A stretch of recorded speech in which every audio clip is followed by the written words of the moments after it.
we go. What a fucking day. Okay, We back, baby. let's see. Sorry, everybody. I saw Lisa said between their internet and my internet, I got solid 5 minutes and then I have to rewatch later. Sorry, bros. Okay, it looks like we're back. Yeah. I agree with what you're saying about beauty standards. I do also, to play devil's advocate, to play child rapist lawyer. Mm-hmm. How do I say this without Just come right out and say it. Okay. So, children. Oh my god. We don't want to see ugly people on our screens. Is that what you're gonna say? Yeah, we don't. And Yeah. and like, this is not me saying that I, on a personal level, I don't give a shit. But it's like innately built into our, like, we're nicer to more attractive people because it's like our creepy genetic, like, oh, their face is symmetrical and we like it and we respond better to it. Yeah. So is it also partially that? Definitely. Yeah. Definitely. But I still think the standard is Oh, so yeah. high. It's like you wouldn't enjoy watching. I'm trying to think of an example. It's like hard to think of an example because all actors are so beautiful. Yeah. I don't know, just like someone who's not movie star attractive, and I'm gonna use an example of a person that we know that I know you think is pretty. Like, would you watch a movie that had Molly Austin as the ingenue? Yeah, of course. Like, she's beautiful enough, but she's not Hollywood attractive. That's so crazy because Molly Austin's like the hottest person I know in person. Yeah. And that's why, like, I feel bad even using her as an example. I'm just saying, like, Hollywood people look like aliens. Yeah, I know. They look like it's this otherworldly beings. It's this freakish little world that they've kind of created and perpetuates. But the thing is, I'm not interested in it, really. I've never, like, been interested in it. And I've always kind of been like, oh yeah, there's that, like, world filled with hot freaks, you know? But it does, you can't deny the impression it gives, especially on young women. Like, I'm not saying, like, oh, I think it's stupid. I do think it's stupid. It's still, like, incredibly influential, you know, and damaging. I think it's hard to, it's easy for us to disregard a lot of that stuff, but for young people, like, how could you? Like, I think it just distorts your idea of reality. Like, if what's her face, Jennifer Goodwin, is always playing like the dumpy friend when she's actually gorgeous, then you're mentally gonna be like, oh, someone who looks like that, who's not as hot as like Margot Robbie, is not hot, but she's beautiful. Yeah, I don't know. Does that make sense? It does. I wish we cared more about intellect in our country. It's really sad. Yeah, true. Like, but like, if you're an actor, like, your intellect doesn't really matter that much. You just need to be like talented. No, I know. I just think, like, the fact that they're Kardashian, and don't get me started here, but the fact that the Kardashians are like, okay, Dad, are like the most influential people in our country, in this country. I keep saying are. I'm like fully becoming American. Is concerning, you know? Yeah. I guess there's always been a spot, like, every society has their beautiful, rich people that you fawn over. Like, the royalty used to hold that place in different times. Just gonna come right out and say it. Not a great looking bunch. Not a great looking, but compared to how other people were looking during that time. Yeah, I guess because they had money. Yeah, sure. They were clean. They were, like, actually clean. Right. Compared to, like, people dying from scurvy or whatever. Fair. Yeah, you know, you can put lipstick on a pig, but yeah, I don't know. It's like, nothing pisses me off more too than, and like Keith and Chemda see this in the studio, when we have a beautiful guest who is really, like, vapid and rude but doesn't understand that they like their behavior is so inappropriate because everyone has just been like, oh my god, like everyone's like, you're the best all the time. I can't. It's like watching a toddler just like knock everything over, and I'm like, you fucking asshole. Yeah, that's hella annoying. I don't want to placate them. It's like, especially if it's like someone like a woman I'm not interested in. I'm like, I don't want to fuck you. So this like, you're not gonna get this like babying behavior that you get from everybody else from me, you know. Blaine Fritch says, I definitely notice a difference in how I was treated when I was larger versus being in better shape. And I'm a guy, so I can only imagine for females. Yes. The thing is, like, I've like had to ruminate on this a little bit because I think there's a bigger difference between when you go from being like obese to being of an average size. I think there's a bigger difference between that than an average size to like model skinny. Like I think that your whole world must shift if you go from obese to regular size. You're living in like, because people treat normal society, like you're living like suddenly, because I've had this personal experience. I was not like morbidly obese, but I was How much did you weigh at your heaviest? 200 pounds. I'm 10 pounds away, baby. Yeah, but you're taller than me. I know. And like your body distribution is different than me. Like I was like a chubby girl. I know. But I mean, to your point, I fluctuated a lot like throughout high school and stuff. Like I was very chubby as a kid. And then in high school, a couple years I played sports and like I grew a lot. So I did fluctuate a lot. Were you binge eating during that time?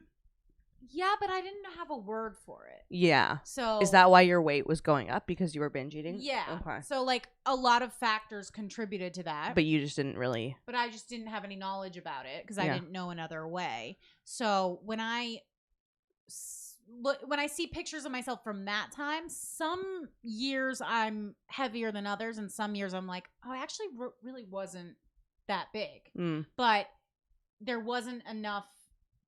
Like I was going through so many changes, and the cycles were and it was so unhealthy what was going on. Like there's no way my brain could have caught up to what was happening. Yeah. You know what I mean? Like you couldn't have settled in a regular weight and been like, oh, this is what it feels like, because you were like, bleh, bleh. It takes a lot of time to acclimate to that. Like it took several years for me to be able to acclimate to like being of an average weight.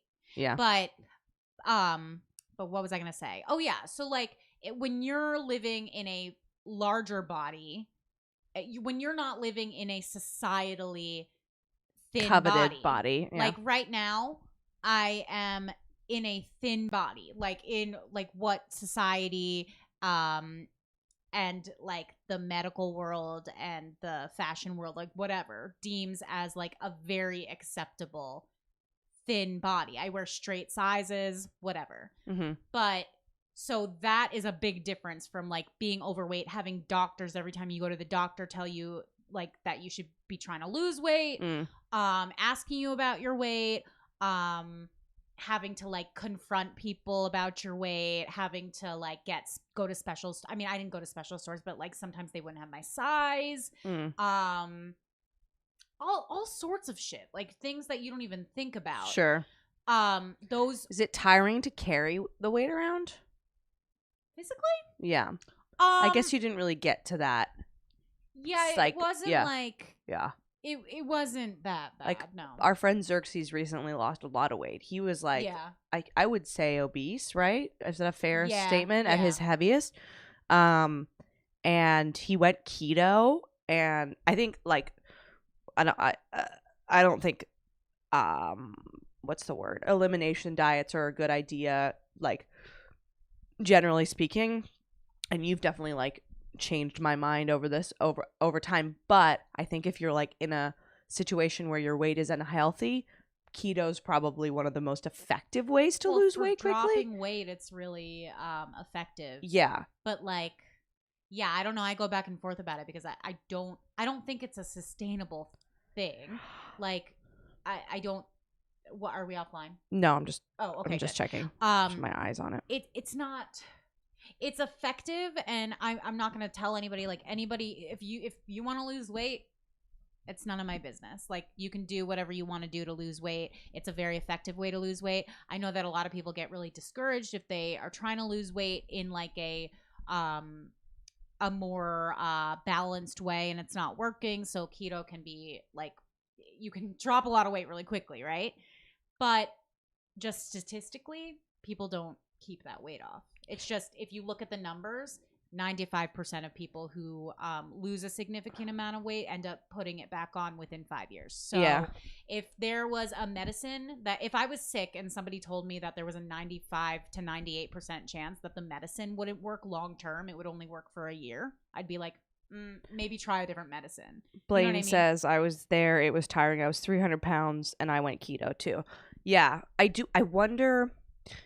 I think keto is good for sugar addiction too. I think if you want to like take that seriously, there's no such thing as sugar addiction. Yeah, we've talked about sugar. I won't go there, because I don't have enough information about it. I just, yeah, I don't know. I mean, I've lost weight in healthy ways. Yeah, I have a pretty healthy relationship with, like, I'm the heaviest I've been right now, and like there's moments where I'm uncomfortable, but I'm not like, oh my god, disgusting. Yeah, but it's hard to tell if you're uncomfortable. It's hard to tell if you're only uncomfortable because you're not used to being heavier than you were before, or if part of it is because you think you should be smaller, because we're constantly told that we need to be smaller and need to be trying to be smaller. So when you're not, you know, and you're surrounded by people constantly talking about how they need to be smaller, and you know, it's the water that we're swimming in, so to speak. So like, it's hard to know if you're uncomfortable, if that could be fixed just by challenging your mentality surrounding that, which is admittedly a really, really difficult thing to do because it's the culture that we're in. Right. You know? And you exercise regularly, and you are in a thin body, so it's like, you know. And it's like, I was telling my friend about this, and I mean, I don't know, I probably have mentioned it, but like the way that I eat, the way that I like started eating after going to CBT for my eating disorder is called intuitive eating, and it's like a very it's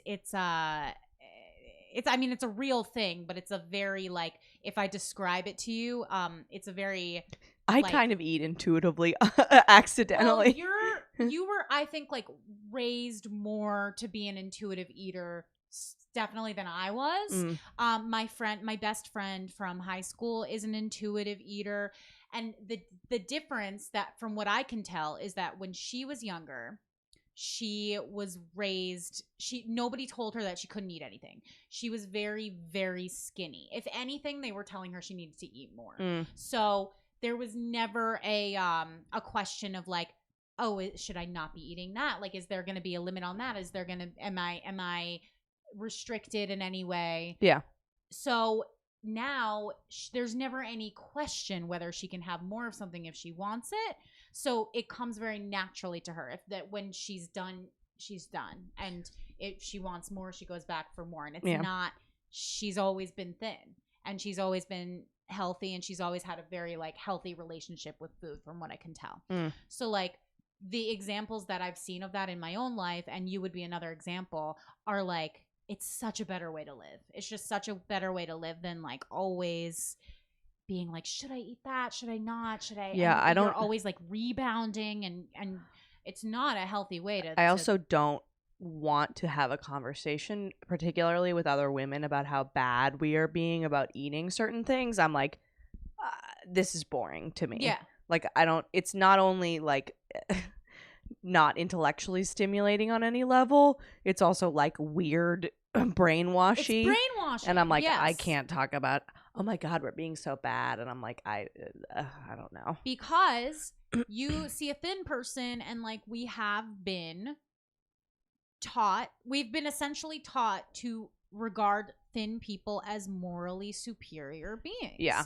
People who are living morally better lives, people who have self-control, whatever, what have you. But like, I was talking to a friend who struggles with a lot of this stuff, was raised in a family where like appearance and being thin, but also being like, quote, healthy, which is like another way that diet culture just disguises itself. It is like the wellness diet, the wellness culture that like is now very hot because diets are out, and it's so funny how it like rebrands itself. It's sneaky. It's actually worse when you think about it. It's insidious. And it breeds orthorexia. But anyway, so what's orthorexia? Orthorexia is when I'm like learning about all the fun words. And by fun, I mean say I probably bordered on some orthorexic behavior. It's when you will only eat things that are, quote, healthy, that you think are like pure. There's a whole clean eating thing like that breeds orthorexia. I notice whenever like Mark Maron talks a lot about, because he's got an eating disorder, about feeling dirty when you eat things like meat often. I feel dirty when I eat too much meat. Yeah. Like he was like, I feel like almost like sweaty. Like it's a very like physiological response. Yeah. It's interesting. But it's psychological. That's I know. That's why. But it's weird that you all come to the same. Nikki Glazer's talked about it a little bit. Yeah. The dirty is like such an interesting word because it doesn't correlate to, you're not, there's no, but everyone comes to that same word. Totally. Yeah. Because it's like some fucking Catholic shit. It's marketing. It's marketing. It's words that have been used to sell us shit. So it's disgusting. Clean eating. I mean, clean eating is like, or like detox, like detox your body, like your like all this all of these words are just words that are used to market diets to us in a different way. Okay, so question for you. So you've been like in a good place, I think, for a few years now, I would say. Yeah. And you started exercising probably, like, I feel like well, yeah, I had to take like probably like a 2 to 3 year break from exercise, from all exercise. So like, I mean, I live in New York City, so I was still like walking and stuff, but nothing more than that for a couple of years. Yeah. And I remember you started really getting into intuitive eating probably like 2 years ago. Am I right? Yeah. And like, there was definitely a period where it was like an adjustment period. It was hard for you, but it was also like very, very like, oh, this is like, you know, a relief in a way. Eye-opening. Well, the thing is, it was scary. Yeah. Because if you live by food rules and if you think that's like the right way to do things, to live your life, then all of a sudden there aren't any rules and you think you're going to go crazy, and it can be very scary, but it can also be like very liberating, and you're like, oh my God, I can eat whatever I want. And then maybe 3 weeks go by, maybe a month goes by, and you're like, I feel really insecure. Like I feel like my body's changing, even if it's not, because you can't really tell. You're not a reliable witness at that point. You know what I mean? But so what often happens, and what happened with me more than once, more than a couple times, I think, is that I would start doing intuitive eating, and then I would backtrack and go on another diet. And I'd be like, no, this is how. Or like maybe I would try to kind of do intuitive eating, but also like watch what I eat, which is not, the two are complete opposites. You can't do both. Yeah. Like it's either it's like counting drinks or only having beer. It's like the same mentality of like, I'm still going to participate in this, but I'm going to participate in a more moderate way. And therefore in my mind, I'm like not really participating, but it's like, even if you're moderate, you might as well just be going full on. Dieting and or like limiting what you eat, counting what you eat, really paying attention to what you eat at all is not intuitive. By definition, that's not intuitive. You're following rules that are completely not. It's kind of like a teach a man how to fish type theory. Yeah, you know? Yeah. Because having all the dieting rules and stuff like that, you're like walking around with this guidebook, versus just like actually just doing what your body needs, like feeling out what your body needs. And the process can be very intimidating because it's like, I don't know, like when I was coming out of my eating disorder, like I didn't know when I was hungry. I didn't know when I was full. Yeah. I didn't know like, oh, it's been 4 hours since I last ate. Like, should I be hungry now? Should I eat something now? Like, I'm panicking because if I don't eat now, then I'm going to be starving later. But like, I can eat later, but then is it going to be after midnight? Then like, can I eat after midnight? Like all of these things came to a head for me. Yeah. And I really had to push through that in order to like get to the place where I am now, where it's like, boom, where like, I really do not restrict anything that You're living my lifestyle, baby. I will eat like whatever I want, and I don't worry too much about like timing. And now how has the exercise been for you? Because it seems like it's been very value added, and it's like it's really like you enjoy it in a genuine way. I don't know how this turned into an interview of me. I'm just curious. No, I get it. I was really nervous to start doing cardio again, because cardio for me was like how many calories can we burn? You know what I mean? Cardio is definitely for people who want to lose weight. Cardio is very good for your heart. Yeah. I don't think there's anything wrong with cardio, just for the record. I fucking love cardio. But it's also like I said, I walk like 4 miles a day. You know what I mean? Like it's not that important for me to be doing that. What I wanted to do was strength training, because I wanted to feel strong. I wanted to have like a moment in my day where I was like focusing on goals. And there was also, not gonna lie, there was also an aspect like I wanted a bigger ass. It is so funny that you exercise to achieve what I simply do by laying on my fucking... I know. But everybody has it like that. You know what I mean? You look beautiful. Thank you. But it's just, it's such a funny, I guess, when I was younger, and I've always been curvy, especially like curvy for a white lady, particularly. It was I hated it so much.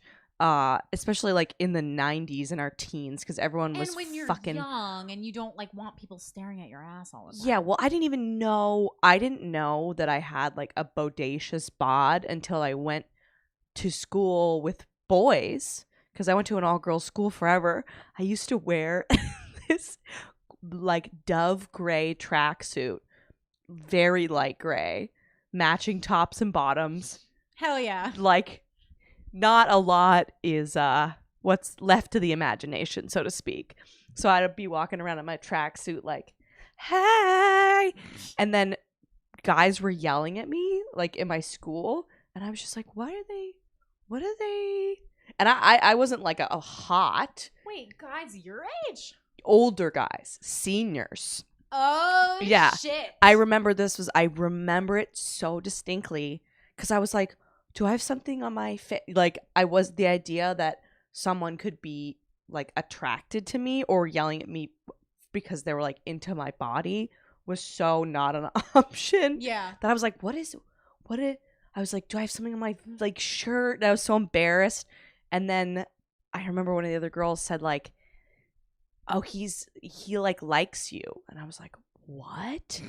And then they actually, in my junior school, the other girls used to call me Latina butt, because like I had a body similar to like a woman of color or whatever, which is such bullshit. There are so many white women who have curvy figures. It's just like, we don't acknowledge curvy white women because it's like illegal under white woman law. I mean, it's much more accepted now. Well, that's the thing. Honestly, this new world, Instagram. Honestly, thank you, Kardashians. Listen, yeah. I shit on you before. Yeah, but their bodies aren't real. Right. Absolutely. No, their bodies aren't real. But this whole like the hourglass thing, forever people were just like, especially in amongst white women, it was like gross. Right. And now I keep being like, roll. Please don't have like the 90s anorexic body type come back. I don't think it will. I think we've gotten too God, please no. Sam says. I know. I was seeing that. My mom has BPD, and I was an emotional outlet for her. Sorry, guys. So I started restricting eating as a way to deal with the anxiety and guilt from my parents. Sounds familiar, Emily Lubin. Yes, Sam also said. I didn't realize we had so much in common. She said she developed anorexia around 10. As an adult, I was a little overweight for a year or so. People treated me so much better when I was underweight, even though I was much more unhealthy. Oh yeah, that's why. Okay, this is what I'm about to get fired up. So fire time. That's why I get so fucking pissed when people say, you know, it's not okay to encourage unhealthy behavior. Like overweight people are unhealthy, so like we just want like people to be healthy. You don't give a fuck about people's health when they're super sinewy skinny. No. When I was my most unhealthy when I was my lowest weight. Oh, I remember when you were your lowest weight. We were at a party in Astoria and you were like drunk and you were falling over, and I was like, I think I have to like put her on my back and carry her. I was so scared. I ate an Asian pear that day because I was. Do you remember this party? Yeah, it was Hamda's. Yeah. The wedding. The Yeah. So I knew that I was going to a party that night. I knew I was going to be drinking, and I knew there was going to be like a lot of food there. So the party was probably at 5:00 p.m., 6:00 p.m. I was up the entire day. I ate an Asian pear. I'm trying to find this picture. Continue. And I go to the party, and I remember Dee was there, and I was like sitting on Dee's lap, and I ate like maybe 3 pretzels, and I'm like savoring these pretzels. Yeah. I'm thinking like I shouldn't be eating this, right? But I'm drinking. Like I'm there to have a good time. Uh-huh. So I'm drinking. I get so fucking drunk. Yeah. I have to be sent home. Dee has to put me in an Uber. And she sent me home with a pizza because there was a pizza truck. Oh, yeah. She sent me home with a pizza. I go home. I fall asleep. I pass the fuck out. That's a good friend. I wake up. I see the pizza box. I start bawling. Bawling. I open up the pizza box. There's a full pizza. It's not eaten. There's a full pizza. So you were bawling about the idea that you ate it? Yeah. Oh, that's so depressing. It's so depressing. Yeah. Like the fact that I would ever allow myself to live in that state of utter despair and unhappiness over being like 30 pounds lighter. Yeah, that's no thank you. Pass. Fuck that. Hard pass. It's gonna be a pass for me. It's gonna be a no from me, dog. I'm trying to find this picture of us from that night. You posted it the other day. It was so cute. It's one of my favorites. It's such a cute picture. It was like the first picture that we ever took together, maybe. And it's on such a like janky phone. Yeah, it's so grainy, but like, yeah, I look like a bobblehead. Well, yeah, but it's still very cute. It is cute. Yeah, you do look like a bobblehead. I will say, like, oh, here it is. Oh my god, she's so drunk. What's fucking going on? I'm fucked up. Are you fucked up? Ah! Are you fucking kidding me? And I was dating a rapist at the time. You were with him? You were with him? Yeah. I went over to his house after this. Damn, shorty. Yeah, we were both pretty knee deep in some bad shit. People are like, tell us about your show. I'm like, well, when we started, I was like dealing with my alcoholism and Emily was recovering from eating disorder. And I'm like, the amount of fucked up we were when we started this podcast is so crazy. I know. It's very cool how you can follow us on our self-care evolution. And we dug ourselves out of the trenches. Yeah. Pretty impressive. I think, it had to do with the age that we were. Oh, 1,000,000%. Like, yeah. I was 25 when we started the show. Yeah. So, and I think that's just like, in the years after you're 25, you start to either spiral even more out of control, or you're like, okay, time to get my shit together and actually like be able to enjoy the youth that I have left. You know what I mean? My 25th birthday was depressing. Yeah, that's when I snap. Also pretty rock and roll in terms of like a bitchy tantrum that I threw. Yeah, you threw champagne at the wall, right? Yeah. See, that is pretty rock and roll, but then like you have to clean that up. Well, yeah, that's what it was so funny about it was that like I was so upset about how friendless and sad my life was. But so I threw champagne at the wall. The rage fucking I had a rage. I had a rage freak out the other day actually here. Oh yeah? Yeah. They're so infrequent, but compared to back then. Would you say that's your hot mess moment of the week? Nice. Yeah, probably. What was it about? It was health related, and like it wasn't even war. I've just been so frustrated. I'm feeling better.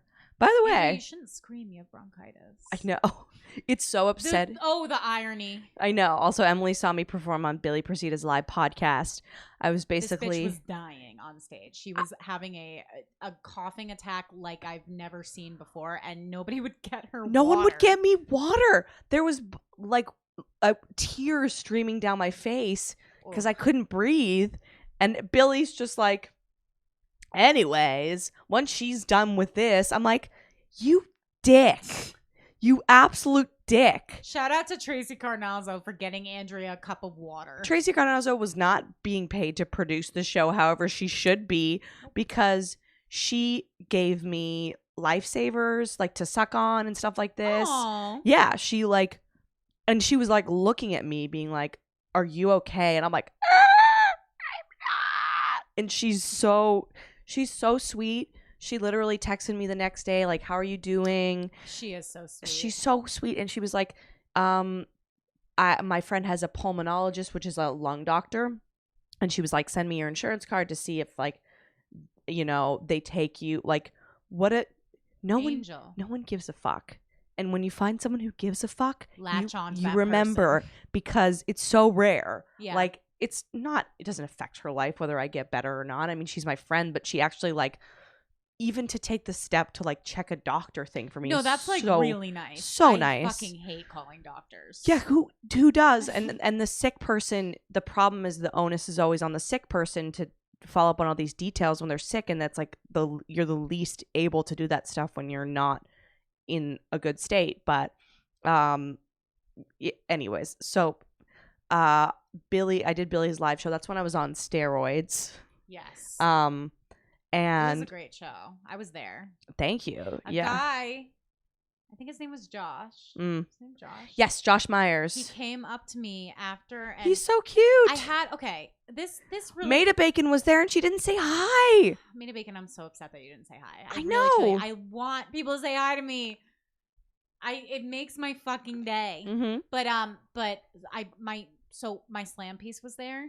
And he walked away to go like close out at the bar. And then that's when Josh walked over and said, hey, I just wanted you to know I love your show. And I was like, why couldn't you have done that when he was here?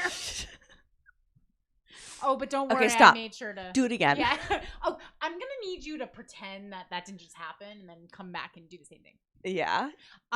Was your slam piece impressed?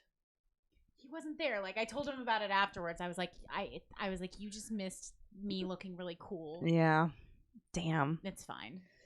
Well, hopefully there will be more opportunities if you guys just come and fucking say hello to me when you see me. Josh came up to me and Trey and he was like, the Man Whore podcast is my number 2, but you guys are my number 1. And I was like, can you say that to Billy? Do you mind saying that to Billy? Yeah, can you just relay that to Billy real quick? Tell Billy to go get me some fucking water. And also, I'm number 1.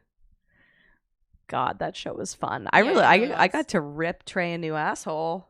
I'm so happy you did. You said you were going to be nice to him, and then so we're not. I thought I was pretty nice. Do you think there are things you could have said that would have like actually hurt him? Yes, I think I hurt him at one point during the show. Really? And it was when Billy asked if I would ever sleep with him again, and I said, fuck no. Yeah, I could see that. I could see that being a blow to the ego. Fuck no was probably not necessary. But also, like, he called me fat. He did. You know? That was fucking. He didn't make himself look good. He's an asshole. Yeah. He's like he understands he's an asshole. Yeah. That's like his brand. I don't know how. that's gonna work out for you. But right, you know, so I mean, I said I have bigger boobs. He's like, you got fat, and I was like, well, you stayed fat, so it's like, I don't know, whatever. I really didn't care. Like,